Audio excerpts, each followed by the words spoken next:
Los protagonistas de la noticia hablan en el informativo USA y nos acompaña a esta hora Francisco Cox, portavoz de la misión independiente de la ONU para la verificación de los hechos de abuso a los derechos humanos en Venezuela. Muy buenas noches. ¿Y qué elementos nuevos arroja este informe que están presentando hoy ustedes? A ver, lo primero es señalar que nosotros tuvimos que ajustar nuestro informe. Originalmente estábamos reportando información previa al proceso electoral, pero dada la situación que se empezó a registrar posterior a la elección, tuvimos que hacer un ajuste, una redirección de la investigación, y en ese sentido tuvimos un tiempo más acotado de lo que habitualmente tenemos para investigar esta situación. Dicho eso, yo diría que lo que documenta este informe es una eh, reactivación de los aparatos represivos del gobierno de Venezuela. Nosotros en el informe pasado habíamos señalado que se estaban produciendo detenciones selectivas, que habíamos recibido menos denuncias de tortura, por ejemplo, pero, pero sí estábamos viendo una mayor selectividad y que de alguna forma el aparato represivo estaba adormecido y con solamente estas detenciones selectivas. Justo antes del proceso preelectoral notamos una reactivación, pero todavía en estas detenciones selectivas, quizás el caso más paradigmático es el de Rocío San Miguel, que se detiene a una persona que es una defensora de derechos humanos con mucho reconocimiento a nivel nacional e internacional, vinculándola a una de estas supuestas conspiraciones que alega el régimen, la Brazalete Blanco. Esa detención se lleva a cabo también con su familia y personas cercanas. Y, ¿no es cierto?, lo que nosotros ahí observamos es una selección de una persona de un perfil público muy alto, lo que genera obviamente un efecto inhibitorio y de temor dentro de la sociedad civil. También en ese periodo, perdón, empezamos a reportar, y es lo que informamos en el informe, valga la redundancia,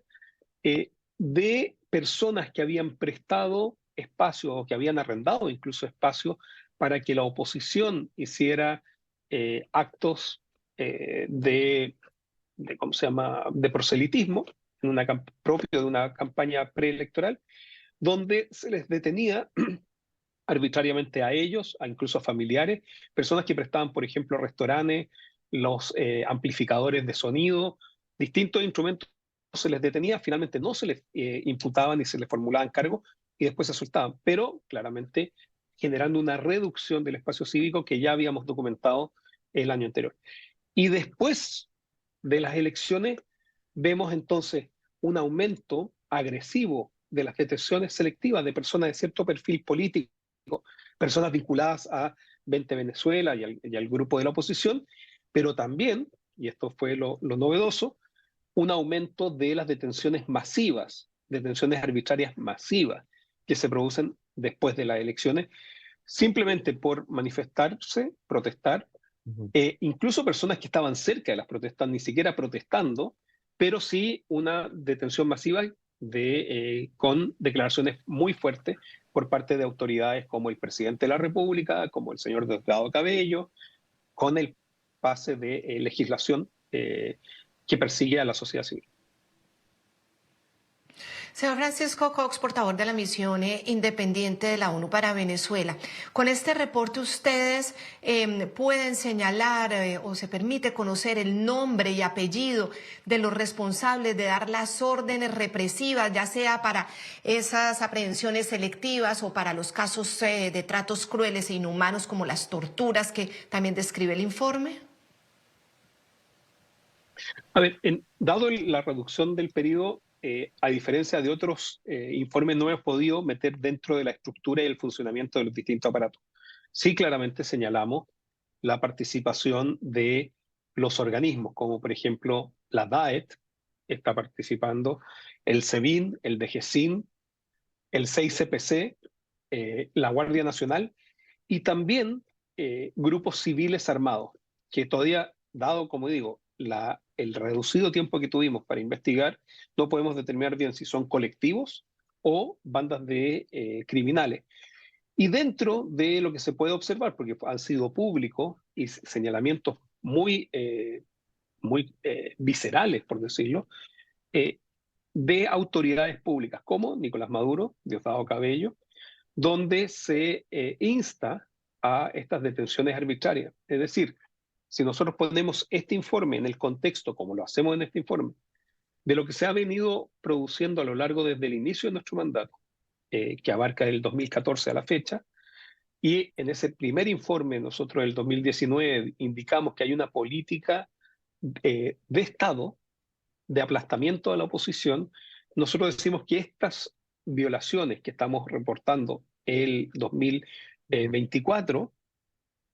observamos que siguen esa línea de conducta, siguen esa política y son una materialización de esa política pública de Estado de aplastamiento. Es por eso que nosotros decimos que hay bases razonables para creer que se están produciendo crímenes de lesa humanidad, que estos no son hechos esporádicos, ni de, como habitualmente se dice, manzanas podridas, sino que siguen un lineamiento con conocimiento de esta política fijada desde las más altas autoridades, y que también esto constituiría, además de detención arbitraria, además de tortura, el delito de persecución que está tipificado en el Estatuto de Roma. Señor Cox, ¿qué impacto esperan ustedes que tenga este reporte en términos de acciones concretas para presionar al régimen? ¿Sirve para que, por ejemplo, un país pueda presentar un caso contra Maduro ante instancias internacionales? Sí, concretamente nuestro informe nosotros lo presentamos al Consejo de Derechos Humanos, donde están los distintos estados que pertenecen al Consejo de Derechos Humanos, que son elegidos por los otros estados. Es decir, en el órgano más relevante del mundo de derechos humanos, donde están los estados, se presenta el informe. Respecto a lo que tú me preguntas, efectivamente, nosotros desde el 2019 hemos venido documentando estas graves violaciones de los derechos humanos, que incluso algunas constituyen crímenes de lesa humanidad, y eso ha sido un insumo que ha sido utilizado por la Fiscalía de la Corte Penal Internacional para iniciar la investigación. Nosotros obviamente no podemos decirle a la Fiscalía qué es lo que tiene que hacer, a la Fiscalía de la Corte Penal Internacional. Es la Fiscalía la que decide, de acuerdo a sus propios procedimientos y su estándar de prueba, hacia dónde sigue. Pero sí han tenido ya un impacto estos informes en orden a establecer que se inicie una investigación, que se están cometiendo delitos que son materia o son jurisdiccionalmente competencia de la Corte Penal Internacional. Esto ha sido revisado no solo por la Fiscalía de la Corte Penal Internacional, sino que también por la Sala de Asuntos Preliminares y también una sala de apelación de la Corte Penal Internacional. Por lo tanto, ese insumo va hacia ese mundo y eso lo consulta y ha sido ya citado, y probablemente esta información que nosotros estamos documentando ahora también sirva como insumo para la Fiscalía de la Corte Penal Internacional, y dado que es el órgano competente y principal para buscar responsabilidades penales internacionales, debiese obviamente mantener la vigilancia y la investigación sobre este punto, insisto, con la determinación que determinen ellos con sus propios procedimientos. Al mismo tiempo, en países donde se ha iniciado la jurisdicción universal, como es, por ejemplo, Argentina, también pueden utilizar estos informes que son públicos y nos pueden hacer requerimiento de información donde tenemos alguna información que es más confidencial que no damos al público, siempre respetando el consentimiento de las víctimas y que nos han proporcionado esa información.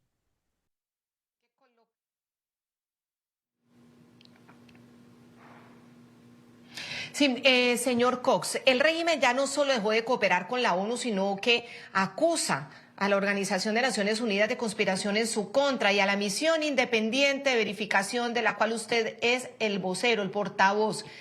¿Qué opciones les quedan a ustedes para seguir realizando su trabajo en terreno y haciendo precisamente esta labor de verificar lo que sucede frente a los derechos humanos?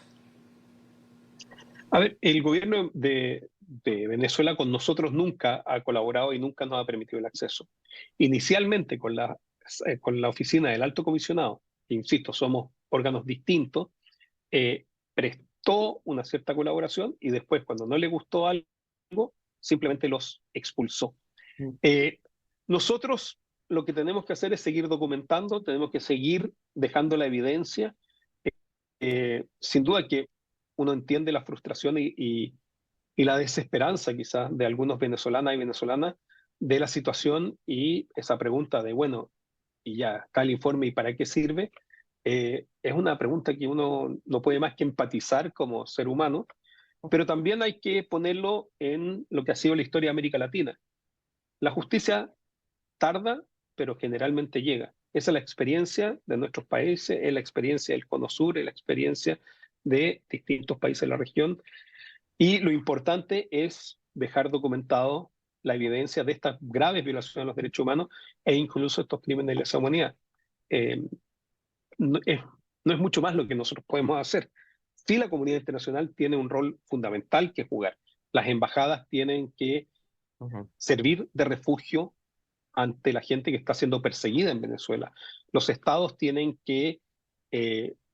ejercer todos los derechos que le da el derecho consular para proteger a aquellas personas que tienen doble nacionalidad. Y la comunidad internacional y los países vecinos tienen que iniciar diálogos efectivos para que cese las graves violaciones de los derechos humanos y los crímenes de lesa humanidad que se están cometiendo mientras hablamos.